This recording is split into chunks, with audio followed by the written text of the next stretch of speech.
He was braver than your usual rock star. Was he a girl? Was he a boy? What was he thinking? Nobody has ever broken the rules as he has. David Bowie's unique talent made him an icon in the world of popular music.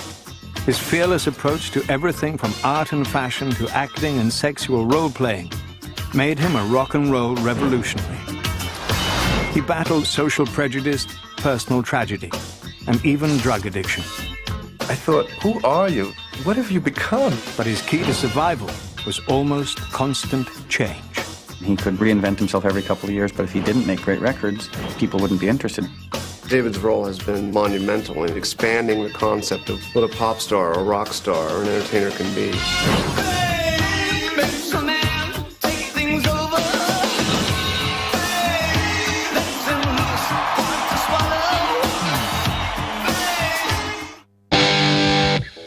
David Bowie began his wildly unconventional life in an ordinary working-class London neighborhood.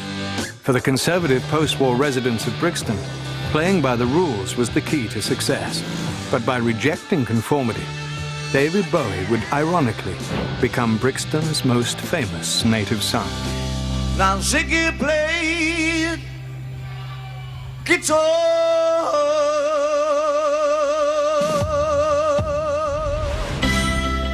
The creator of rock and roll spaceman Ziggy Stardust arrived on Earth on January the 8th, 1947.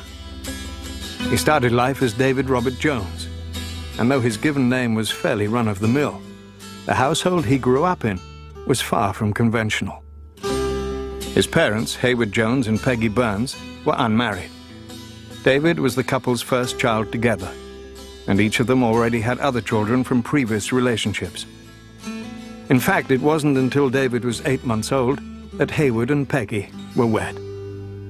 David's mother was an assertive, no-nonsense woman who worked part-time as a movie theater usherette. David's father once harbored his own show business aspirations. His first wife had been a singer, but his efforts to launch her career had failed. By the time David came along, Hayward Jones had become a public relations man for an orphanage. His father was a small, quiet, quite studious man, very gentle, very sweet. I never heard him raise his voice.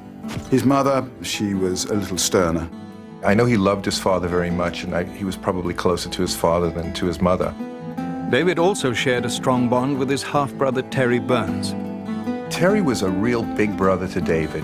He was a bright guy. They had a lovely symbiotic relationship. Terry was very much his best friend, and he loved him very much. David idolized his brother. Terry was David's protector and often helped his shy little brother cope with a dark cloud that hung over the Jones family. A number of their mother's relatives suffered from schizophrenia. Some had been institutionalized. Others had committed suicide. It's been fairly well recorded that my family is pretty rampantly, what's the word? I'm not so sure how much of it is madness. I think that there's an awful lot of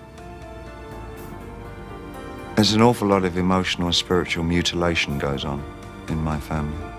The specter of mental illness haunted young David and was rarely discussed outside the Jones home. Although he didn't fully understand the ongoing problem, David felt it made him different from other children. In 1956, 9-year-old David lost daily contact with his brother when Terry enlisted in the Royal Air Force. A year later, the Jones family moved to the London suburb of Bromley, where David soon made new friends. He was always a great thinker and a great worker out of things. And he was a neat, tidy little boy, the kind of boy that Mum likes you to bring home. The well-behaved youngster quickly fit into the suburban setting and joined a local Boy Scout troop. Soon after we'd enrolled, we started talking about music straight away. David loved all things American, especially the country's latest export, rock and roll.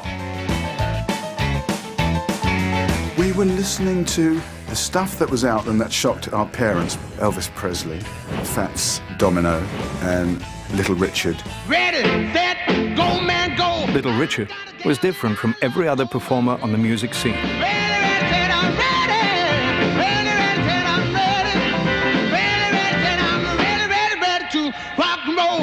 As His androgynous, almost effeminate looks and sexually suggestive lyrics made him more outlandish and more subversive than any of his contemporaries. Young David Jones found the combination both fascinating and inspiring.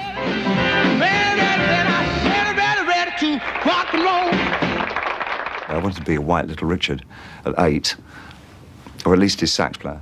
David had already sort of prepared himself for fame, you know, even when I met him at 9, you know, he was kind of already going that direction. In 1958, David began attending Bromley Technical School, where art was his favourite subject. Soon after, his brother Terry returned from military service. He shared with 11-year-old David his newfound love for the Beat Poets and Jack Kerouac's iconic tale of nonconformity, On the Road. He also gave David a taste of what life was like outside of middle-class Bromley. Terry was the one who took him to London for the first time and played a role in introducing him to different forms of music. Terry showed David London's bohemian Soho district, where they listened to jazz and rhythm and blues acts in nightclubs. Before long, David was making music of his own by taking up the guitar and the saxophone. I wanted to be a musician because it seemed rebellious, it seemed subversive. David also began experimenting with his look. His appearance was always a little bit out of the way from the point of view of normal school dress. His hair was always light and cut short. David was into fads. I mean, they might only last a few days or even hours. Although David prided himself on being a maverick, he was just like many boys when it came to the opposite sex. A crush on a girl named Carol led to a brawl with his best friend.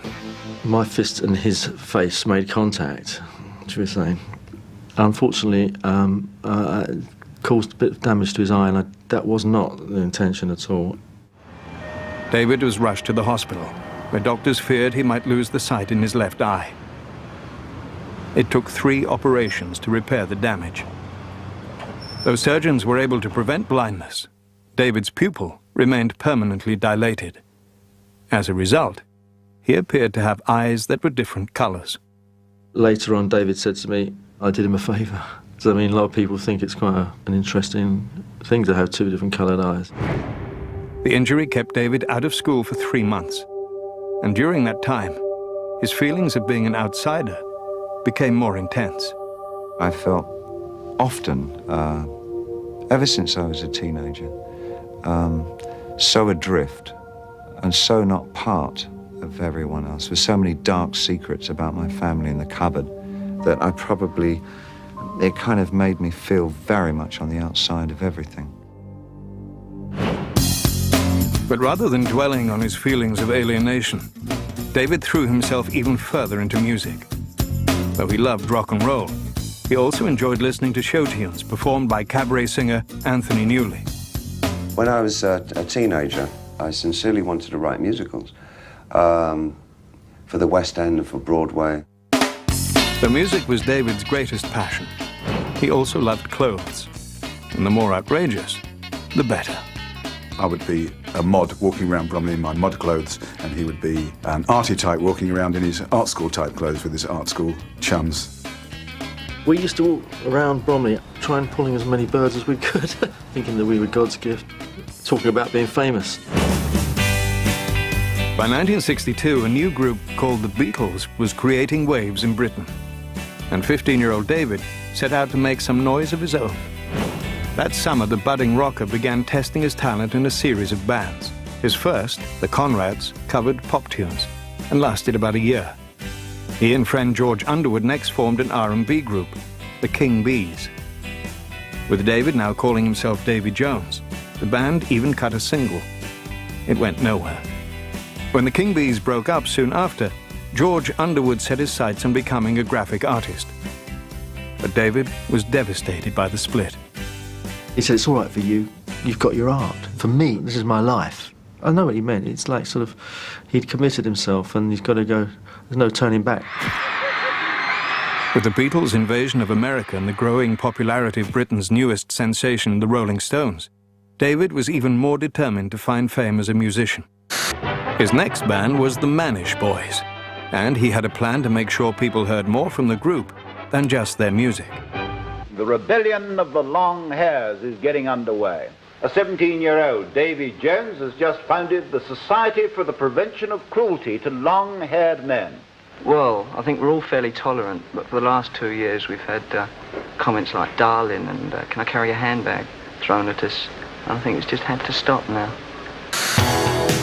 The media hype helped the Manish Boys land several respectable gigs, but eventually they too broke up. In 1965, still calling himself Davy Jones, the singer joined his fourth rock band, the Lower Third. But at the time, there was another Davy Jones on the music scene. In order to avoid confusion with the future Monkees member, David looked to American history in his search for a new, sharper-edged surname. He saw this character, Jim Bowie, with the Bowie knife, and that name stuck in his head. In September of 1965, at the age of 18, David Bowie was born. But it would be years before the singer would find the fame he craved. The kind of fame that young men from Bromley could never, ever dream of.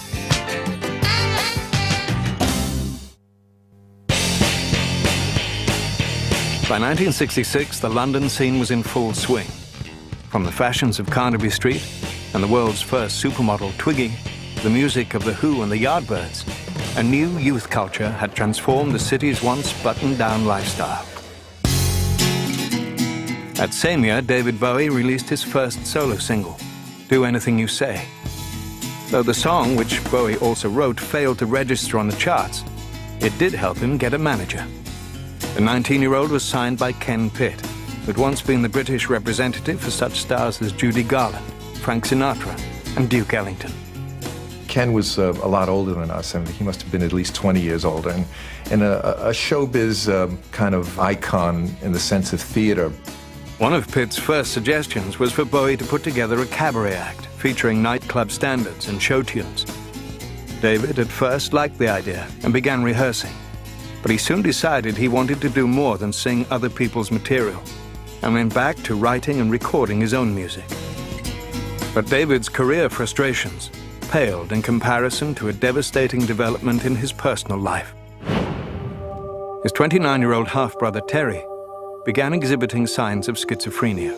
David told me he was prone to fits of violence, outbursts of violence, but his emotions were being controlled by drugs at the time. Terry's mental state worsened. It wasn't long afterwards that he was committed to an institution, and David began to worry that the illness might eventually afflict him as well. In September of 1966, David's manager lined up a contract for him with Durham Records. In light of Terry's situation, the good news was bittersweet. But David was reassured about his career, and his parents, especially his father, were delighted.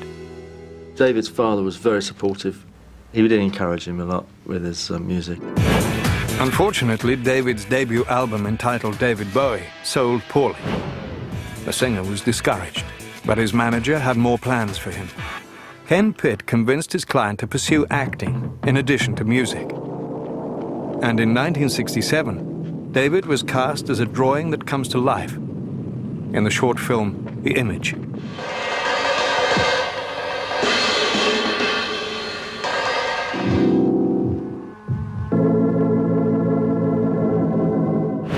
David discovered he loved acting, and that fall he began studying with performance artist Lindsay Kemp, who had been taught by famed mime Marcel Marceau. Lindsay probably was the biggest single influence on David. Lindsay taught him so much about the stage, about projection, about makeup, about clothing. While working with Kemp, Bowie met Hermione Farthingale, a refined young woman from a middle-class family. David instantly fell for the doe-eyed dancer, and it wasn't long before the two were living together. In the summer of 1968, David teamed up with Hermione and friend John Hutchinson to form a group called Feathers. The trio used a mixture of music, dance, and poetry in their performances at venues around London. The following year, Ken Pitt financed a short promotional film to showcase Bowie's singing and acting talents.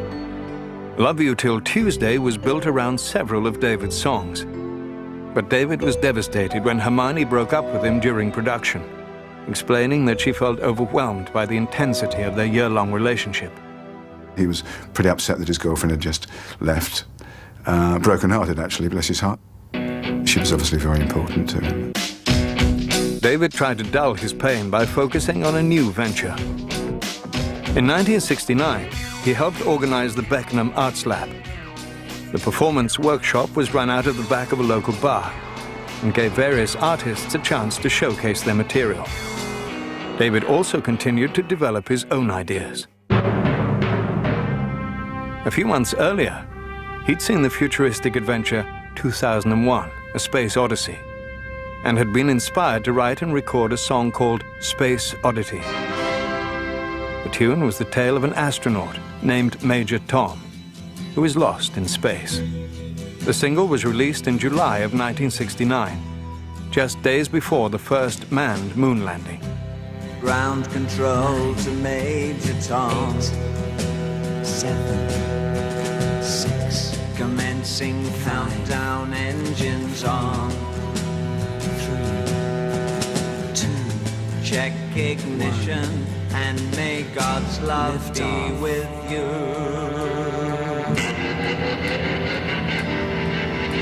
Space Oddity was heard repeatedly in Britain during the week Neil Armstrong walked on the moon, and David was ecstatic. This is ground control to Major Tom. But the song quickly slid down the charts. In the US, the record received almost no airplay. The fleeting taste of success both tantalized and frustrated David. Luckily, a new woman in his life helped distract him from his disappointment. Angie Barnett was an eager, aspiring singer who set out to play a role in shaping her new boyfriend's career. She was a very foot-forward American girl who was larger than life in her approach. As members of the counterculture movement of the late 1960s, David and Angie rejected the traditional rules of romance. Though they were a committed couple, they were free to date others if they wanted. Soon after meeting, David and Angie traveled to Malta for an international music competition. David's song, When I Live My Dream, from his debut album, had been entered in the contest and was singled out as Best Produced Record. It was the first award he'd ever won. He took it home to his dad so he could sort of legitimize, look, Dad, I won this award. I'm not just a sole long-haired wanker. But within days of David's receiving his first professional recognition as an artist, his father, Hayward Jones, died of pneumonia following a sudden illness. David took it like a man. He went and arranged all the funeral arrangements, and he took the responsibility from his mother, and it's quite amazing the way he handled it. If he had any emotional response, he was careful not to show it. In September 1969, as David was coping with the loss of his father, Space Oddity renewed momentum and climbed the British charts, reaching number 5.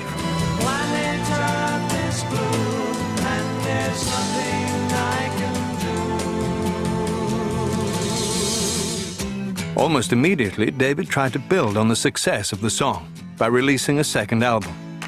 As before, sales were disappointing. Like Major Tom, David Bowie's rock and roll dreams seemed to be drifting away.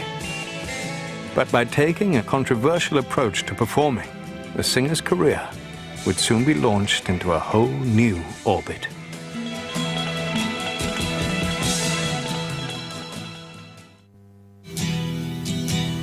David Bowie's first hit single, Space Oddity, was considered by many to be a novelty song. Even so, the 22-year-old performer held on to his dreams of fame and set out to live the life of a rock star. In the fall of 1969, David and his girlfriend Angie rented a 30-room mansion in London and invited several friends to live with them.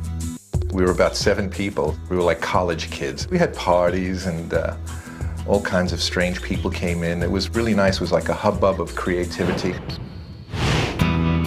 In 1970, as Bowie planned his next move, the rock world was stunned by the breakup of the Beatles.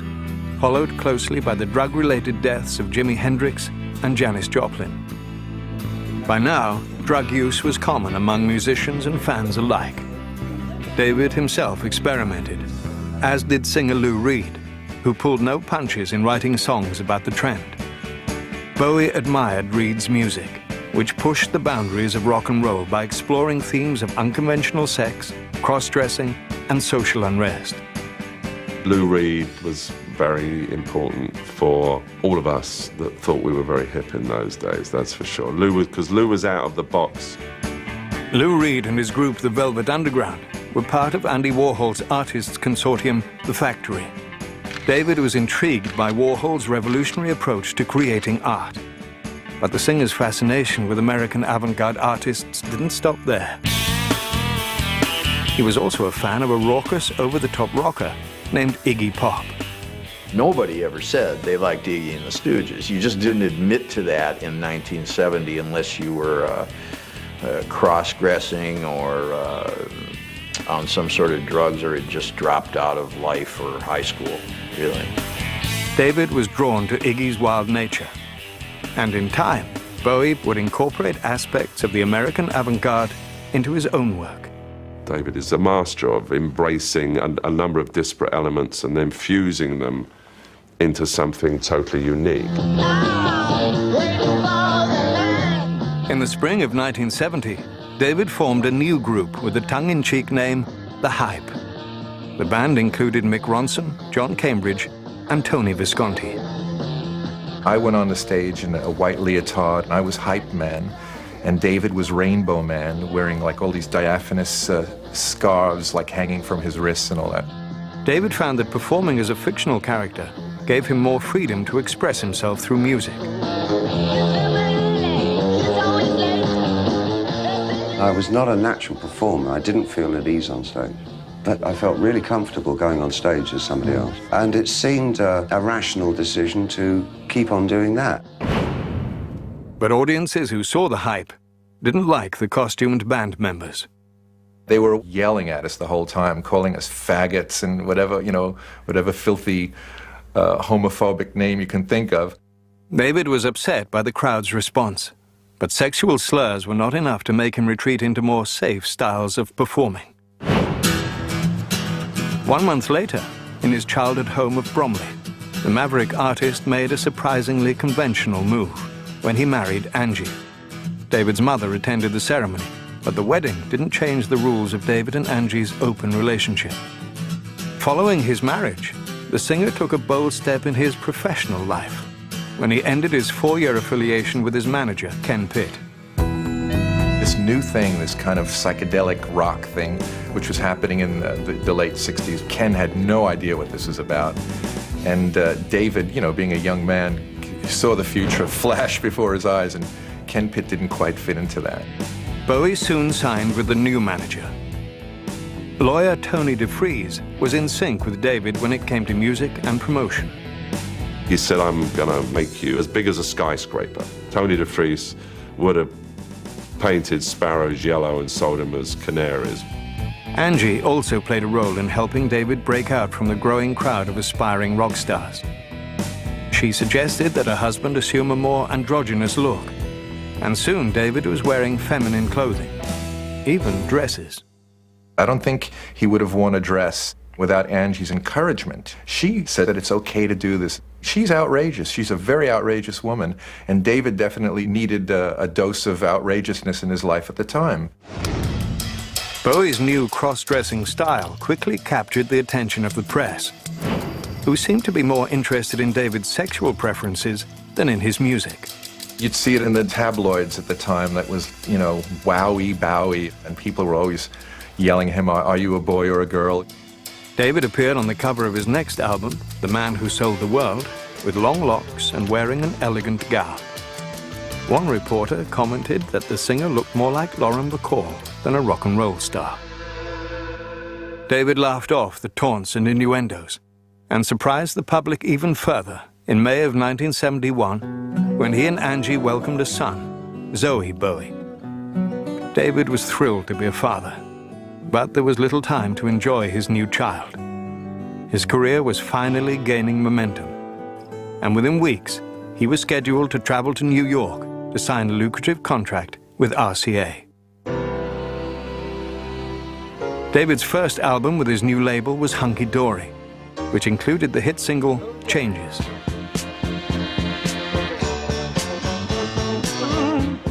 Not long after releasing the song, Bowie made an announcement that changed the way the world looked at him.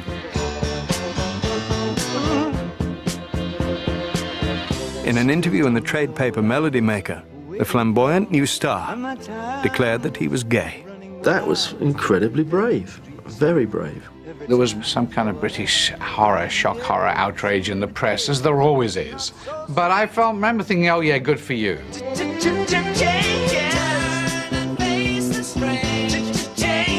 With the media attention, Hunky Dory record sales jumped, and David Bowie's career took a quantum leap. The timing was impeccable, so it's debatable whether it was calculated or not, but he certainly used it. He used it, definitely. It brought more attention to the music, which was the desired effect. The gender-bending mystique of David Bowie was now firmly established. The cross-dressing bisexual with a wife and child was the talk of the music industry. But David Bowie's next outrageous move would surprise even his growing legion of fans. He was about to transform himself yet again, and forever change the face of rock and roll.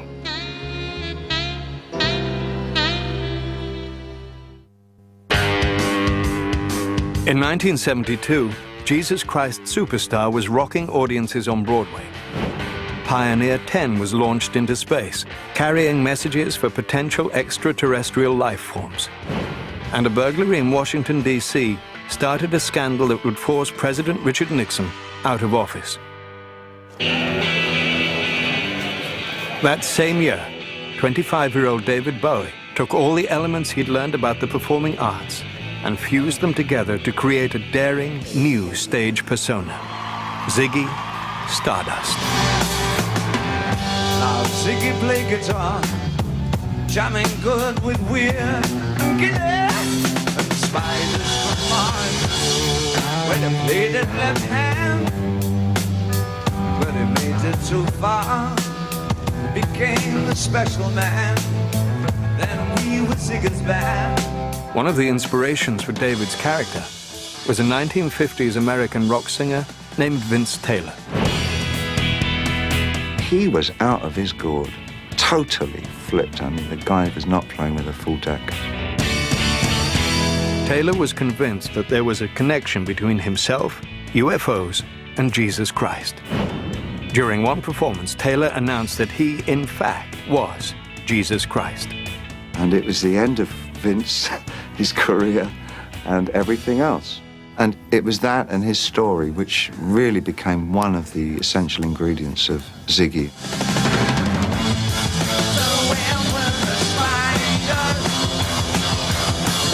Ziggy's band, the Spiders from Mars, included Mick Ronson, Trevor Bolder, and Mick Woodmansey. The bold new act shocked conservatives, but there were tens of thousands of teenagers and young adults who were instantly drawn to Ziggy's otherworldliness. People started to get interested because he looked so strange, different. Ziggy was essentially like a brilliant collage of a lot of different elements. There was a bit of Lindsay Kemp mime stuff, there was a little Warhol, there was some kabuki, and there was a whole lot of David Bowie.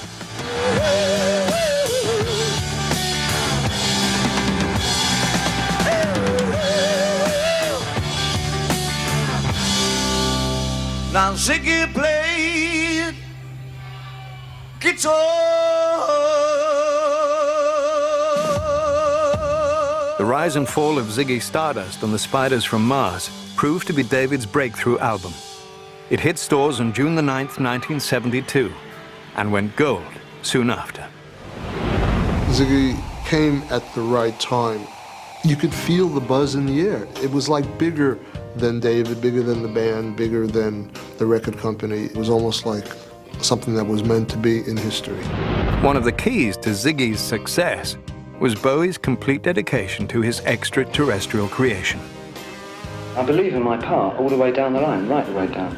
but I do play it for all it's worth, because that's the way I do my stage thing. That's part of what Bowie's supposedly all about. I'm an actor. Bowie's androgynous rock and roll spaceman helped launch the era of glam rock. In the late 60s and early 70s, everything had become aesthetically quite pedestrian. And you had a lot of bands like Crosby, Stills, Nash & Young, who I love, but they looked like farmers. And I think the glam rock people looked at it and said, you know what, let's be glamorous. It wasn't so much what he was wearing, it was just the feeling he was putting across. You know, it was him, his actual self that was like that, and that's what was so strong. David was the king, the queen, the prince, whatever you want to call him, of glam. He was its finest hour, its most potent force. The outrageous nature of Ziggy kept David in the news, and Bowie fed the frenzy with more than just his appearance. When photographer Mick Rock snapped a highly suggestive picture of David and guitarist Mick Ronson, Bowie recognized another chance for star-making publicity. David said, let's buy a full page in Melody Maker. It was an important shot for David. It was like Pete Townsend smashing the guitar or Jimi Hendrix setting it on fire. And that set the cat among the pigeons very nicely. Bowie was bigger than ever, and his manager, Tony DeFries, set out to capitalize on David's new fame. In the summer of 1972, DeFries launched Main Man, a management company with Bowie as his star client. David was also becoming known for the songs he wrote and produced for others. His song, All the Young Dudes, was a hit for Mott the Hoople, and the Lou Reed chart-topper Walk on the Wild Side was co-produced by David. In September of 1972, Ziggy Stardust descended on America. Although David wasn't yet a big success in the United States, Tony DeFries felt that if you spent like a star, people would believe you were a star. As a result, more money was going out than was coming in during the American tour.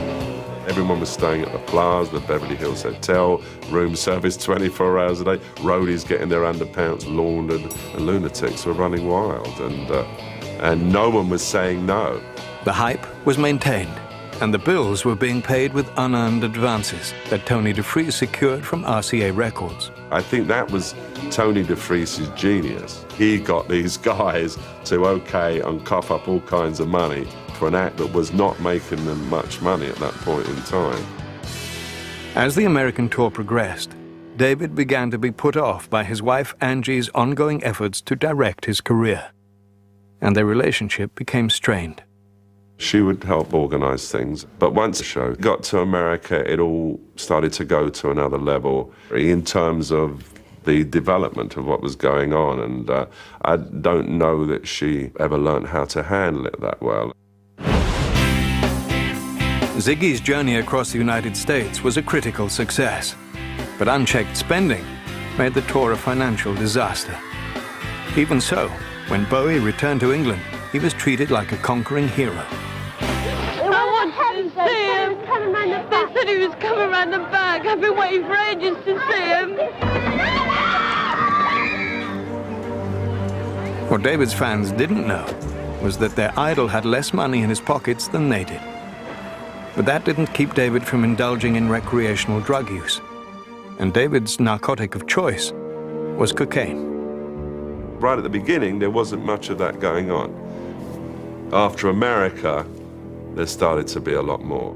As David's cocaine habit escalated, the resulting weight loss combined with mental stress gave rise to the title of his next album, A Lad Insane. The Lad Insane was, well, you know, I think it was a reflection of what he was going through. It was starting to work on his head, and, you know, some lad, London lad, going off his rocker very slowly, but having an interesting time doing it. To promote A Lad Insane, Bowie headed off on a 100-day world tour. The first performances were at Radio City Music Hall. During one show, David collapsed on stage. It was the ultimate in drama because the encore number was Rock and Roll Suicide, and after the song ended, he fell on the floor. He had definitely went unconscious for a while, and then of course the doctors and nurses came and he was fine, but it was scary. In spite of the incident, David continued his grueling schedule. After completing the US leg of the tour, the band headed to Japan, then on to Russia, and back to England.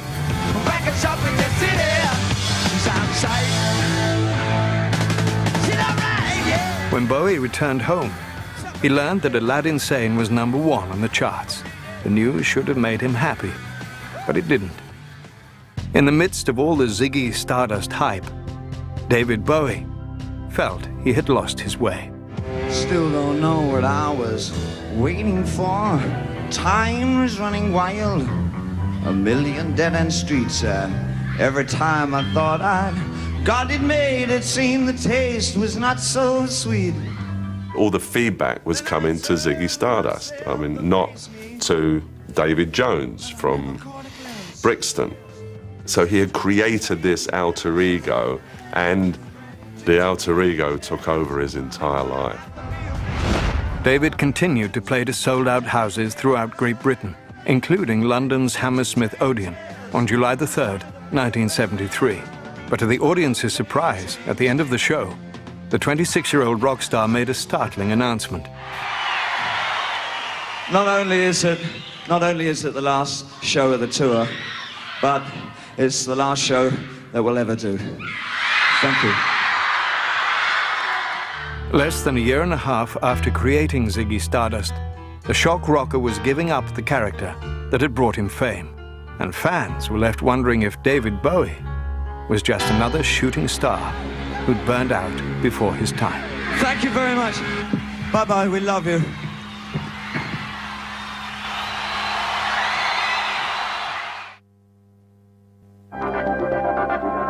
Ziggy Stardust did indeed rise and fall, just as predicted in the title of 26-year-old David Bowie's hit album. It had become a burden to him, and the only way to deal with it was to shake it off completely. Ziggy Stardust was gone, but certainly not forgotten. The character continued to influence new musicians and was even an inspiration for a West End glam rock musical. The Rocky Horror Show opened in June of 1973 and was later made into a cult classic feature film.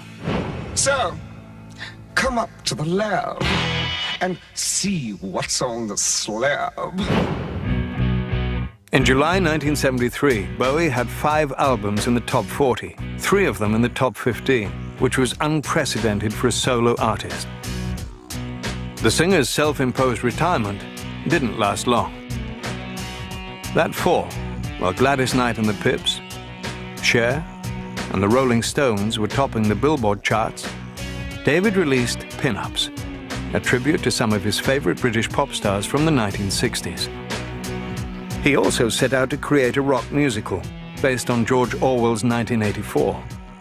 21 songs were written before David found out he couldn't secure rights to the book. David will always start a project with this idea, and it will grow and it will evolve, and it'll always end up to be something bigger or maybe a little bit different. David incorporated the 1984 concept into his next album, Diamond Dogs. The first single from the LP was Rebel Rebel.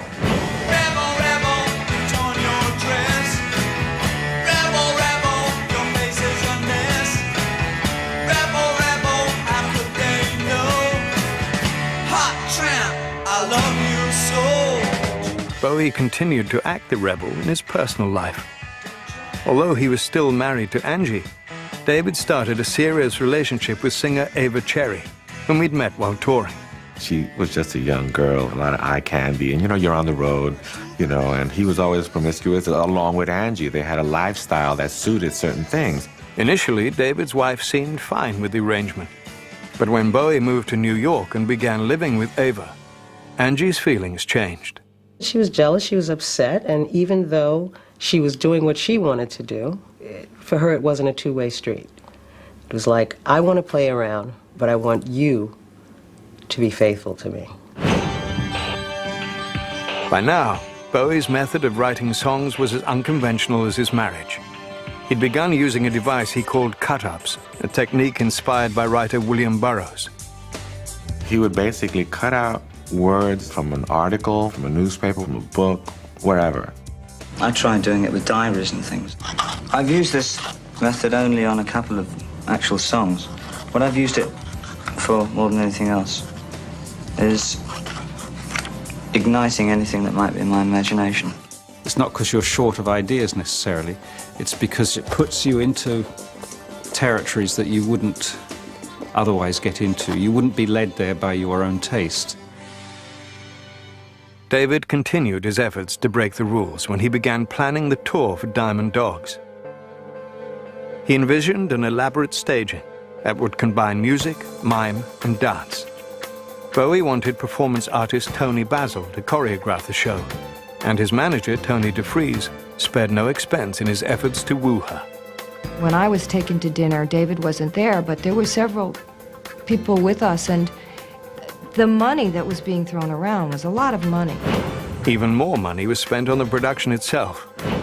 And when the tour debuted in Montreal in June of 1974, it was unlike anything audiences had ever seen. He was just willing to do theater, rock and roll, dance, story, everything. It was very expensive. I can't see how they could have made a penny. I just think money was just going and going and going. What he was focusing on at that particular time was his creative flow. David is a hands-on person on a creative level. But when it came to the business, I'm not quite sure if David was really involved. But Tony DeFries was all business when he found out how much money the show was losing. He cancelled the scheduled London dates. This action quickly got David's attention, and he met with his manager to find out exactly what was going on with his finances. David was shocked to learn that over the years, most of his earnings had been used to pay back the ongoing advances DeFries had been securing from RCA. I do remember Tony saying, being in the room once when Tony gave some paperwork to a secretary and said, take it to David, don't worry, he'll sign anything. I think it was a big slap in the face for him because, you know, you look back and you see the body of your work, and at some point you want to see how much money you've made from that body of work, and there was nothing there for him. David believed that he and DeFries were partners in main man management and had expected to share in the company's profits. But DeFries informed David that he alone was the owner of the operation. Bowie was no more than another one of main man's growing number of clients. David's, because his brain wasn't there. His brain was, you know, the big picture, the stardom, the moving the culture. But obviously the chickens came home to roost at a certain point. At the age of 27, David Bowie was flat broke. The groundbreaking rock star had achieved worldwide success. But now, he would have to keep working and keep reinventing himself, just to survive.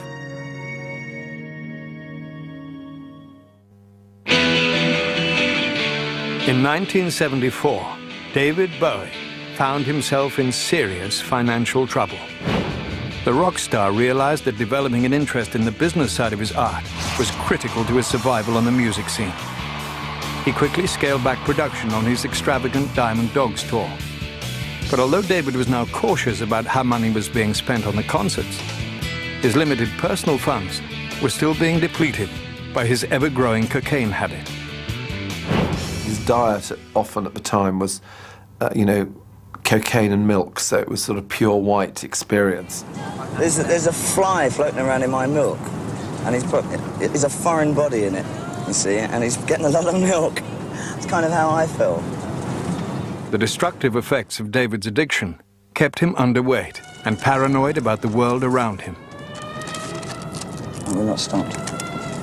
Is there anything behind us? But no. Like Ziggy Stardust and Vince Taylor before him, David Bowie was falling apart. He was playing with the whole idea of self-destructiveness and about what can happen to people when they take drugs, and he lived dangerously. But even under the influence, David was still exploring the boundless range of his creativity. He started work on his next album, Young Americans, by revisiting a childhood passion, rhythm and blues. The man studied American R&B, make no doubt about it. Soul music and R&B music definitely had a big influence for him growing up in England. So this was just a natural process to become involved with, you know, musicians of color. Bowie's backup singers included Robin Clark, his girlfriend Ava Cherry, and Luther Vandross. That's cool. That's cool. The next one. Got to do it this way to get it. David called his new music Plastic Soul. Plastic Soul just purely comes out of his sense of humor. At poking fun at, hey, look at me, I can do it too. And I'm not black, I'm not a soul brother. But he managed to capture what it was he needed to capture. She wants a young American. David recorded most of the songs for Young Americans in a little over a week. The speed at which he worked was due in no small part to his cocaine use. It was the 70s. People were using cocaine thinking that it wasn't a bad drug. Right, okay, and last section. Honestly, that was the word on the street, so we were all sucked into that. I was worried for his health. He was very, very thin. His face was as white as a sheet of paper, and he was scary looking. But damn it, he'd go in front of the microphone and he sang beautifully. He wants a young American. After completing the initial recording sessions for Young Americans, David collaborated with guitarist Carlos Alomar and friend John Lennon on a single for the album.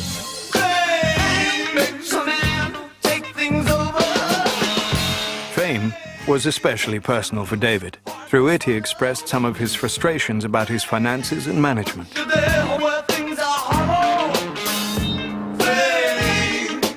It was actually written about his relationship with Tony DeFries. It is the smoke screen that was created by DeFries. It's the illusion of fame. Sort of like you think one thing is happening, but you turn around and your pockets are empty. You think you're a star, but then you find out that you can't pay your rent.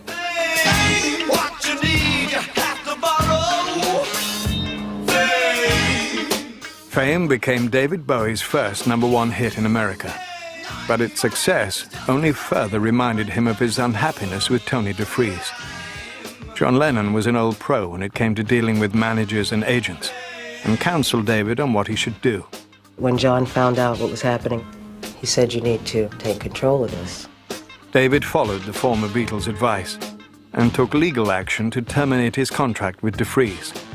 David was able to get out of the deal by agreeing to grant DeFries a portion of the royalties from records made during the term of his contract with Main Man Management. Young Americans was David's biggest-selling album in the US to date and made him a bona fide star in the all-important American market. But the career high point was soon followed by another personal low.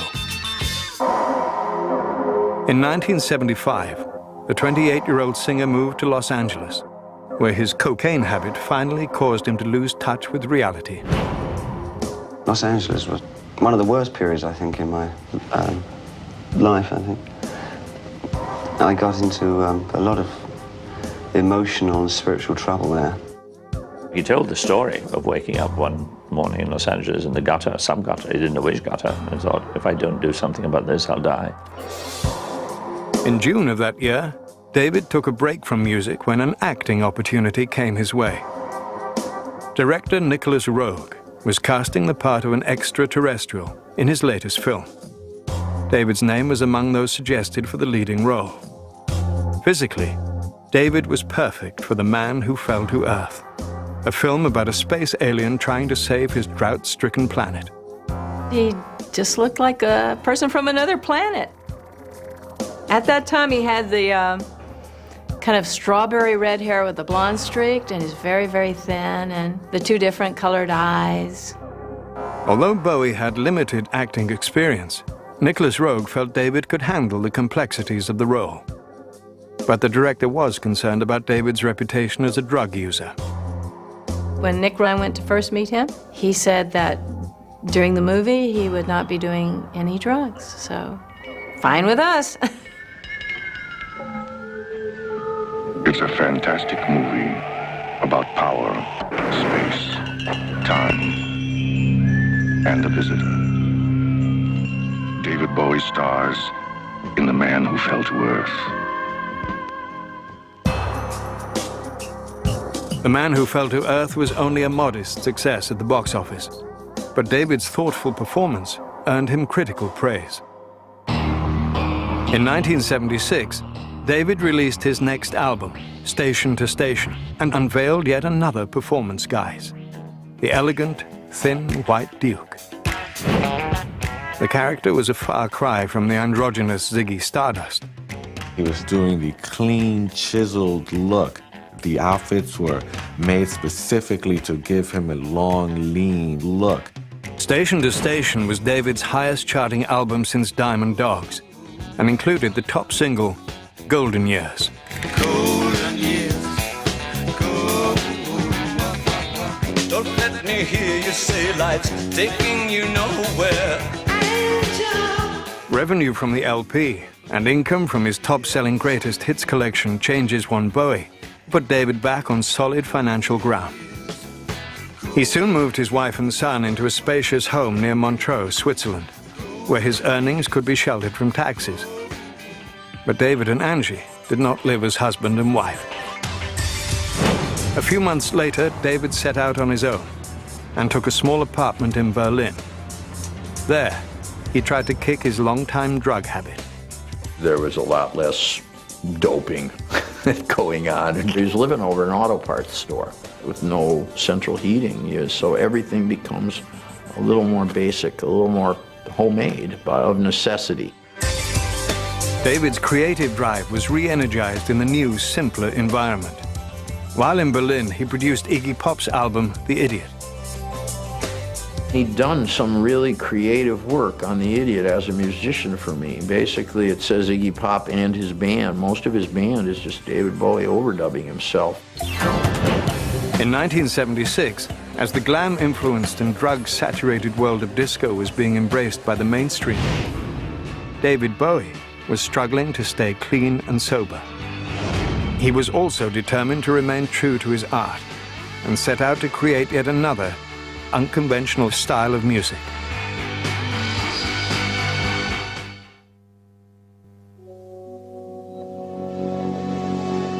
While living in Berlin, David Bowie continued to experiment in his search for a completely original sound. The result was an album called Low.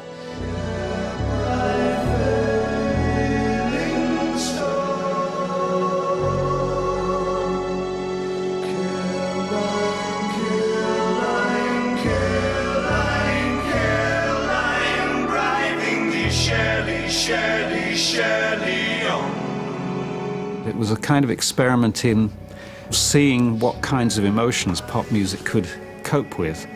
You know, could it deal with despair and hysteria and idiot glee as well as the things that pop had dealt with up until then.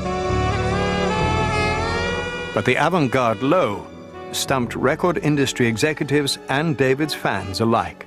Even if you didn't like it, it was kind of important that it was a step that was going to make a difference, you know. It really was the album that found the soul in the machine, that found a way to make something haunting and human out of electronic music.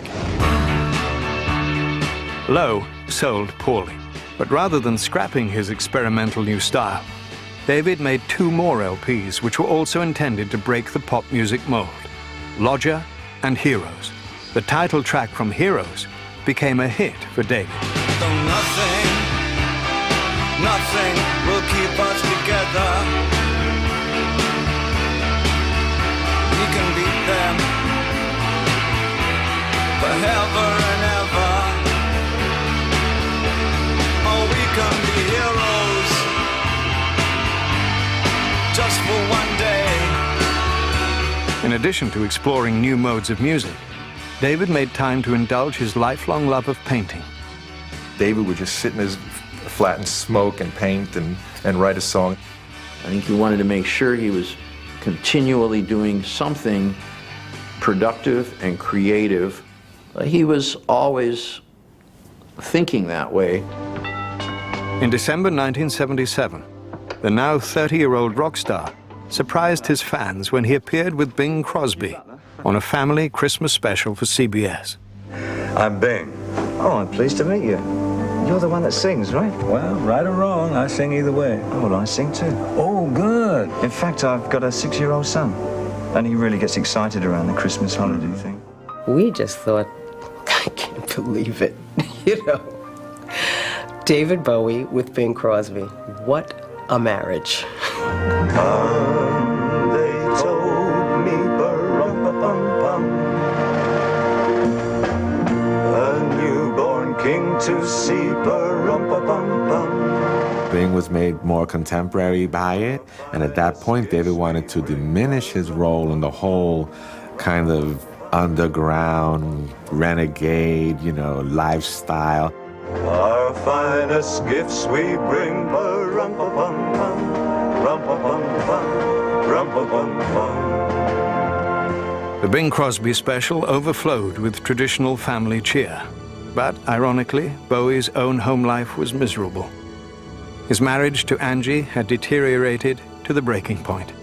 A lot of things happened that were pretty unsavory as far as arguments and disagreements and, you know, just turmoil in their relationship. And David didn't want to expose his son to that. David took Zoe to Berlin for Christmas, while Angie celebrated the holiday in the US with friends. When Angie returned to Switzerland on January the 2nd, she was dismayed to discover that her husband and son were still away. Angry and depressed, she attempted suicide. Bowie was alarmed and became concerned about his wife's mental health and her ability to care for their child. At a point in a marriage, you have to take a stand. You're either going to go with it or you're going to say, this has got to stop. There was a time when everything had to stop for the sake of Zoe. The open marriage was now closed. You know, he said, I've moved on. David's marriage to Angie was formally dissolved in 1980. In the settlement, David won sole custody of Zoe, who now preferred to be called Joe. He said, I'm going to bring up my son.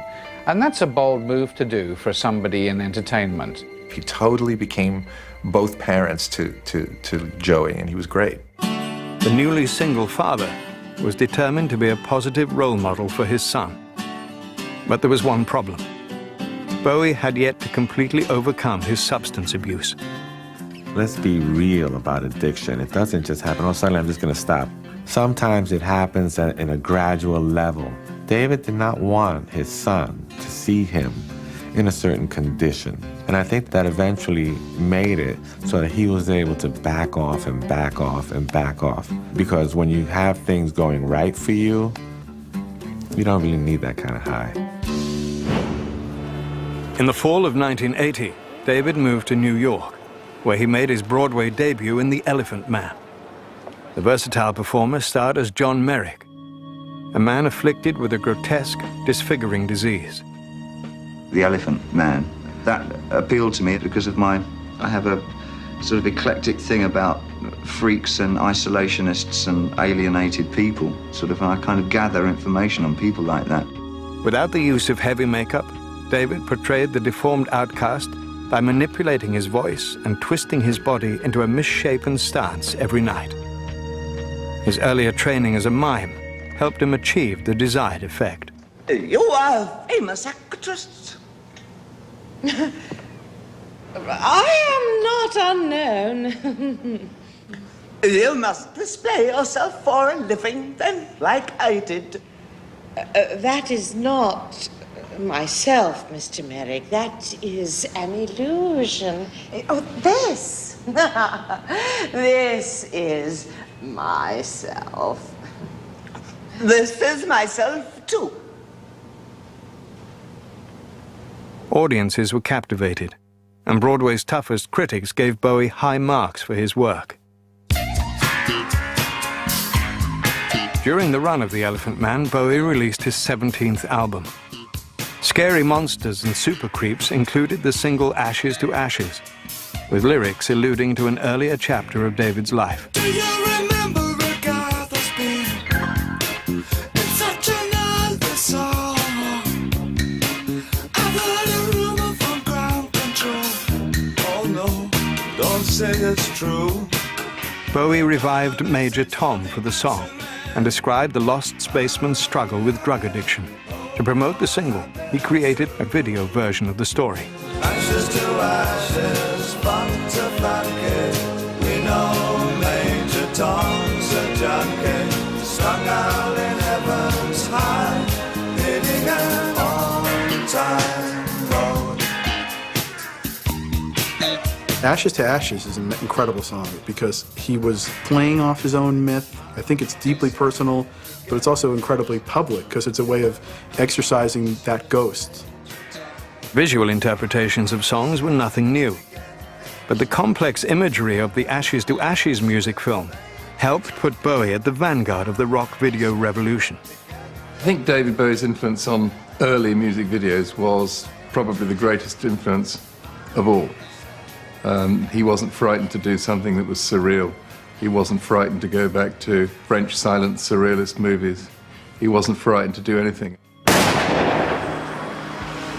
On December the 8th, 1980, David was shattered to learn the news that John Lennon had been shot and killed by a deranged fan outside his New York City apartment building. He loved John. They were great friends. And David was broken. It was like he lost his brother. The death of John devastated him.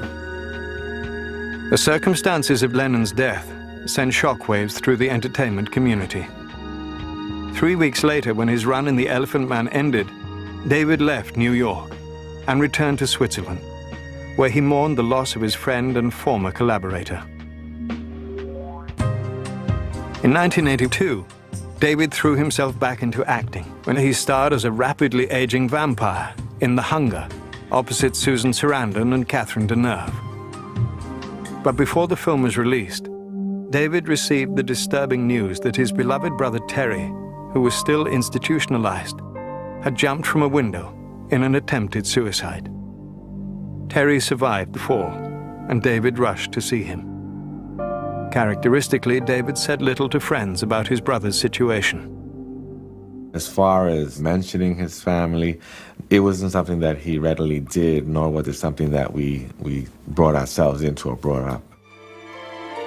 In 1983, Bowie starred in the World War II drama Merry Christmas, Mr. Lawrence. Playing the remorseful Major Selliers, David tapped into his heartbreaking experiences with his own brother. David played a character called Jacques Selliers, and he was, well, described as a soldier. And he was haunted by the fact that he believed that he let his young brother down. I'm pleased to see you.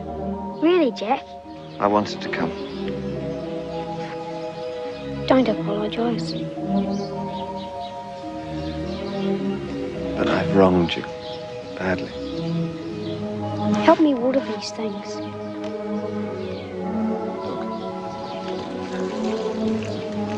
Look, I need to talk with you. Hey, remember this one? Flowers once, every 5 years. That's all. I'll be back before it flowers again. Although Merry Christmas, Mr. Lawrence received mixed reviews, David's performance was singled out as one of the highlights of the film.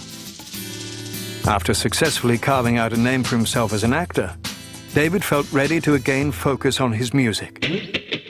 But this time, he would push his own boundaries and shock both critics and fans alike. David Bowie was about to embrace the mainstream.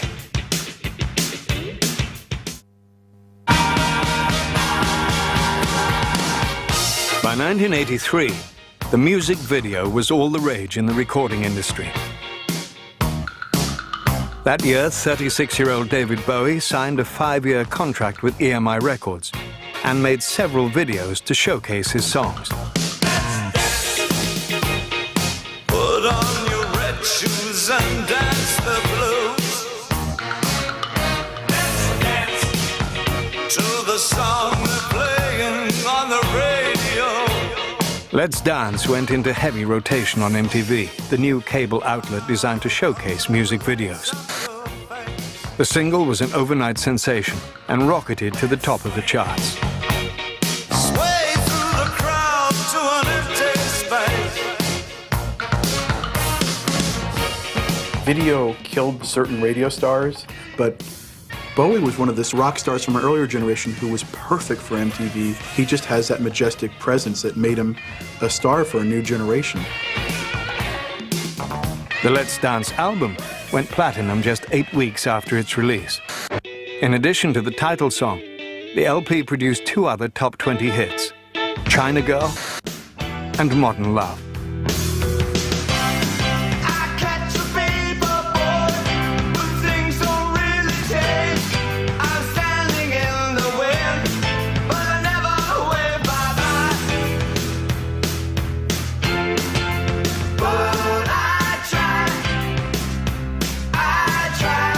What was cool about those days is that you could put on a record by David Bowie and it was accepted as a dance record. It was accepted as a song that could make people move.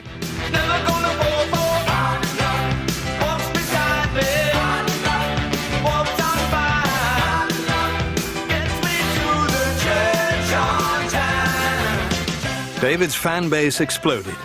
The esoteric artist, who had always been light years ahead of his time, was now right in sync with popular culture. People who had never before listened to David Bowie bought Let's Dance by the millions.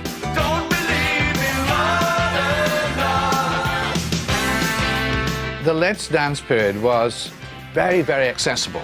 And it was accessible even to people like me, who were kind of getting on in life at that point. It was very much more popular and wide appeal than he normally appealed to. David's latest musical experiment made him a household name. The tour to promote his new album was seen by more than 2.5 million fans. One of his concerts was at Hammersmith Odeon, where Bowie had put Ziggy Stardust to rest 10 years earlier. The rock singer David Bowie is performing tonight entirely for the benefit of Brixton. The charity show benefited the multiracial Brixton Neighborhood Community Association, which served the area where he had been born. The conditions there were never that great, I mean, but it's definitely got a lot worse over the years. And it just looks as though it's been left there and forgotten, and that's really sad. The working-class boy from Brixton now had the fame and fortune he'd always dreamed of, and he seemed to be enjoying every minute of it. He had homes in 4 countries and projected a polished, high-fashion image.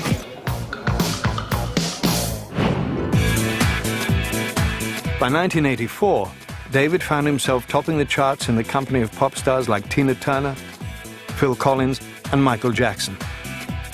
Bowie's move to the mainstream even included an announcement that he was exclusively heterosexual.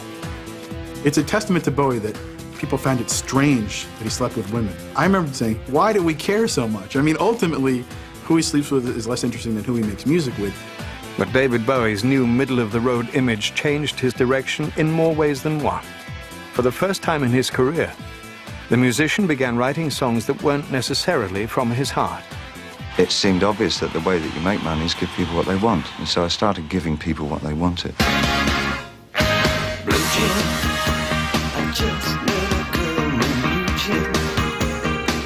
In the fall of 1984, David released Tonight.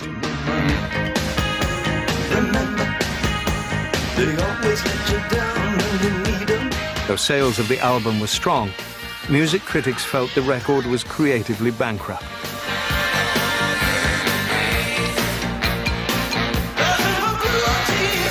But bad reviews would soon become the least of Bowie's concerns.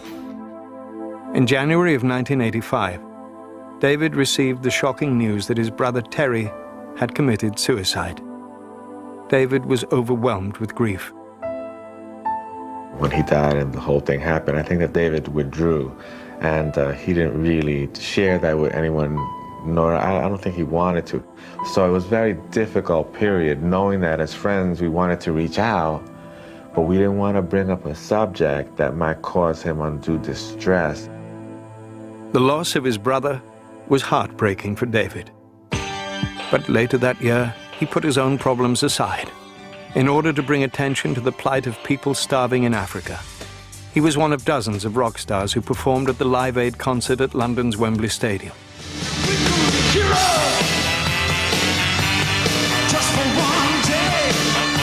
An audience of 1.5 billion around the world watched the event on live television or heard it on radio. David and his friend Mick Jagger also premiered a new video on the show.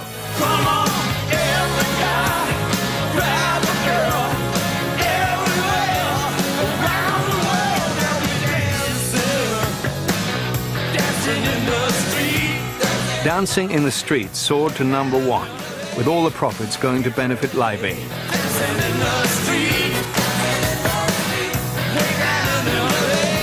David continued to target mainstream audiences when he returned to acting in 1986. He starred in the movie musical Absolute Beginners, and later he played Jareth, the Goblin King, in Jim Henson's fantasy adventure Labyrinth. Although David wrote music for each of the films and scored a hit with the title song for Absolute Beginners, both movies failed at the box office. In 1987, David released Never Let Me Down, which he promoted on the flashy Glass Spider tour.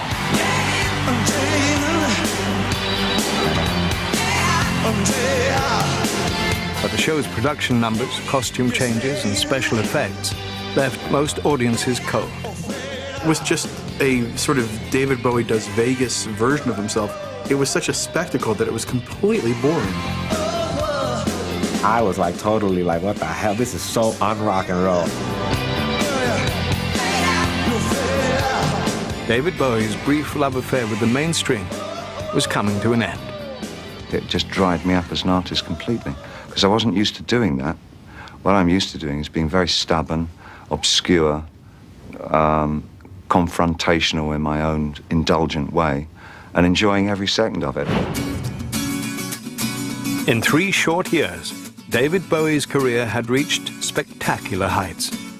Yet, in the process, he'd come dangerously close to tarnishing his sterling reputation as an avant-garde musical artist.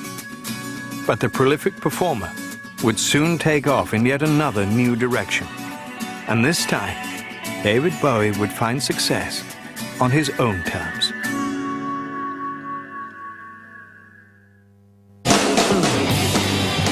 In 1988, David Bowie surprised everyone when he formed a new act called Tin Machine. Tin machine, the zombies never pass. The kind that beats his baby up, the preachers and their ass. Tin machine. And it wasn't heavy metal. I think what it was rock and roll. It was just David Bowie once again reinventing rock and roll in a way that he could give a damn about. Baby down, clarity and prayer. There's more than money moving here, there's minds like a glare. Tin Machine drew some fans, but most people didn't know what to make of David's group. A lot of people tell you Tin Machine was a joke, it was nothing, but it really fulfilled its mission in allowing David Bowie to get re-interested in making music and in trying to communicate something with the music. That music was, I think, his response to what later would become alternative rock.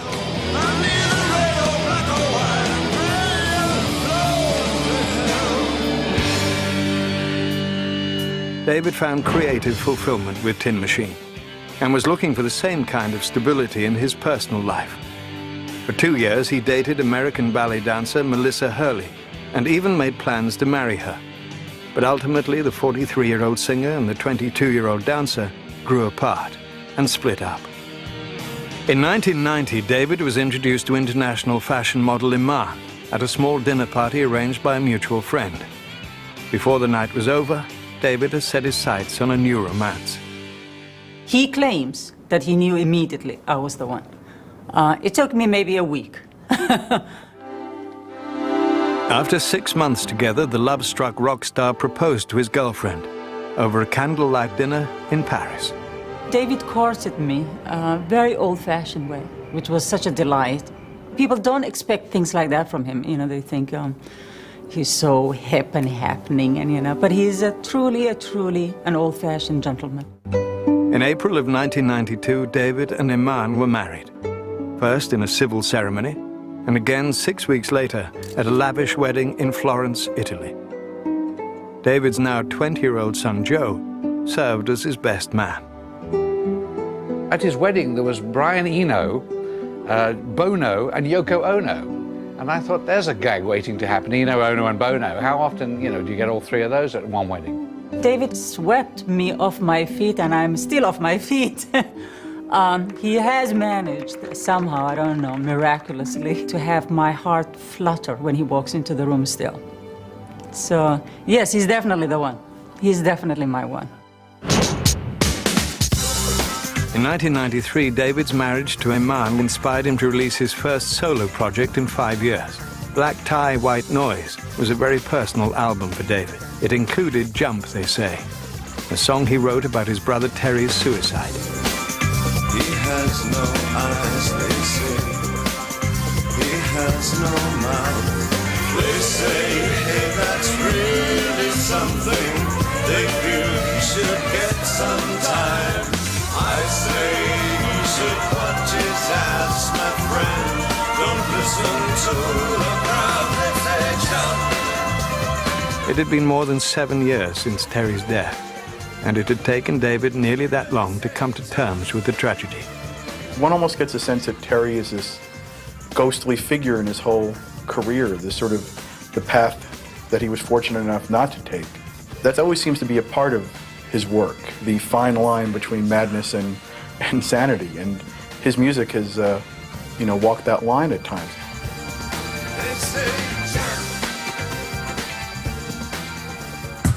In 1994, David Bowie was making a name for himself in a new field, the world of fine arts. Painting had been a creative outlet for the musician since childhood. David has a great passion for art, and in the fine arts, people, anything having to do with David, they get excited about. David's accomplishments as an artist and art connoisseur were recognized when he was appointed to the editorial board of the highly regarded magazine Modern Painters. On the music front, David was invited by MTV to play on their concert series Unplugged. Unlike other rock stars who had done acoustic versions of their classic hits on the program, David wanted to perform only new material. This approach failed to fit the format of the show, and he chose not to appear. I think that artists should stand up for what they believe in.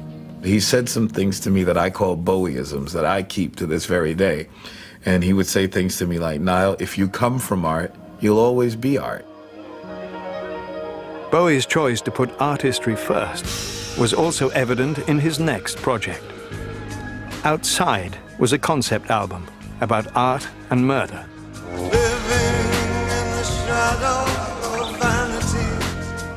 When David makes a song, he doesn't just make a song, he makes a character as well. All his songs, to me, are like little plays, And he's the playwright, and he's also the actor, in the things. And this was something he tried a lot on Outside.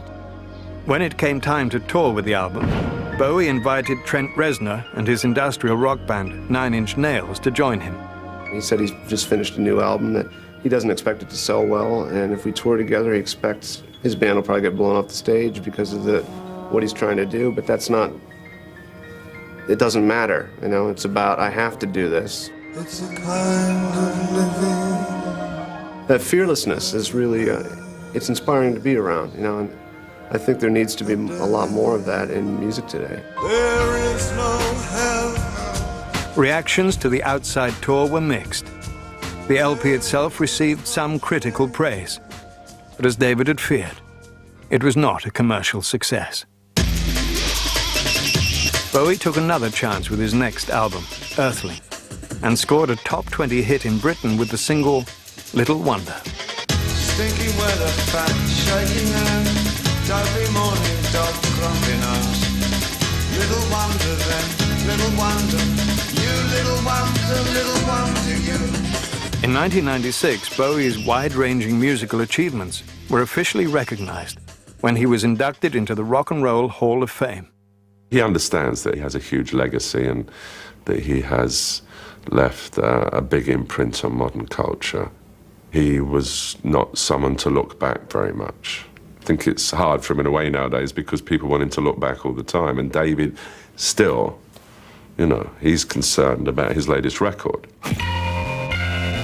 After nearly 4 decades of personal struggles and hard work, David Bowie now enjoyed a level of peace and satisfaction he had never known before. But despite his groundbreaking accomplishments, the multifaceted artist had no intention of slowing down.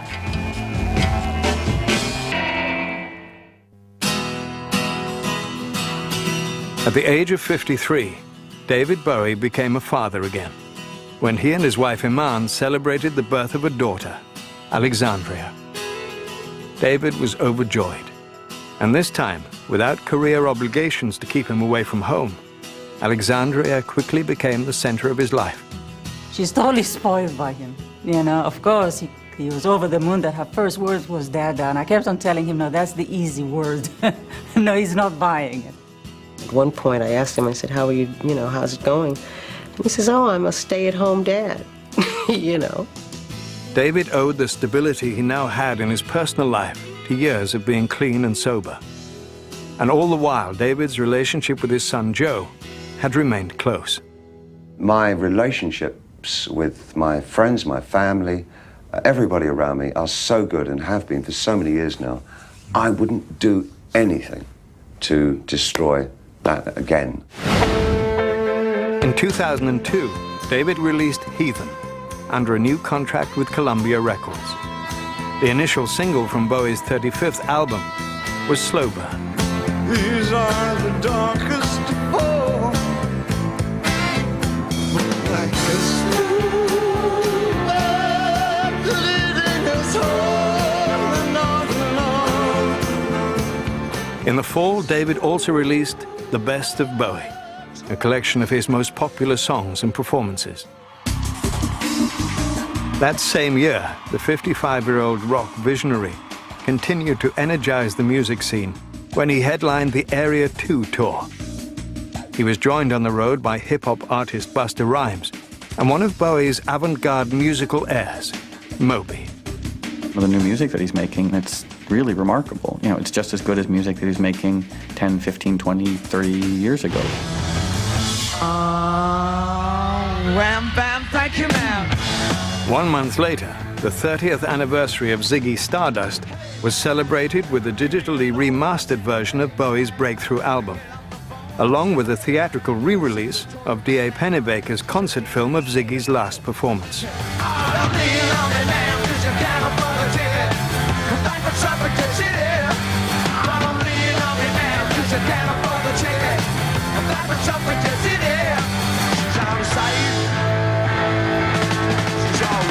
You can still put on Ziggy Stardust, and it could have come out last month, and it still sounds, somehow, it sounds pertinent, timely, effective.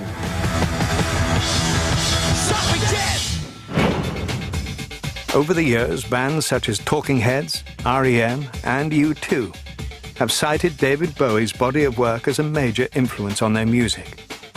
Newer generations of musicians also continue to look to David for inspiration. He really did pave the way for a lot of things that are going on today, as far as, stylistically and musically, and also in his capacity to experiment so successfully. His perseverance to be original all the time is like a chameleon. He always wants to change with the times. David Bowie's desire to keep changing is the one thing that has remained constant about his career. A lot of what I do is, in fact, very simple. It's just that my choices are very different to other people. From the beginning, David Bowie's unique vision has set him apart from his peers. It is the key to his enduring popularity as a contemporary artist who has spanned the 20th and 21st centuries. Still don't know what I was waiting for, and my time was running wild, a million dead-end streets, and every time I thought I got it made, it seemed the taste was not so sweet. He has become an icon of innovation, one that has forever changed the world of popular music. He did more than reinvent the rules. He set the stage for a world in which there were no rules. What David did was something that moved the culture.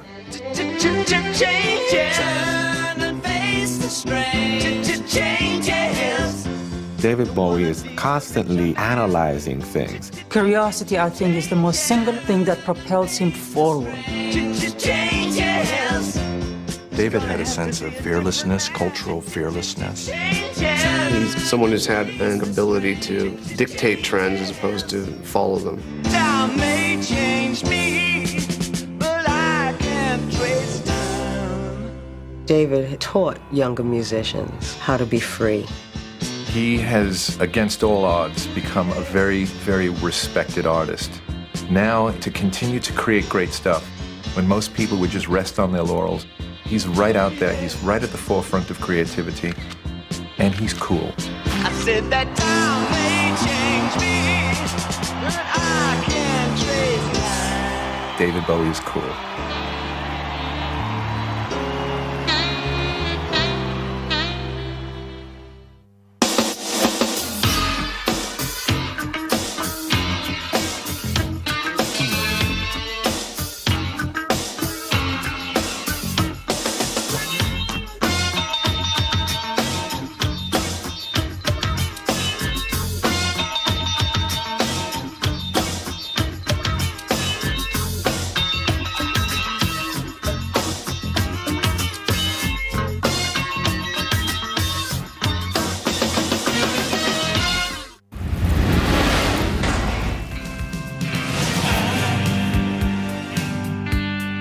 Gone to the darkness.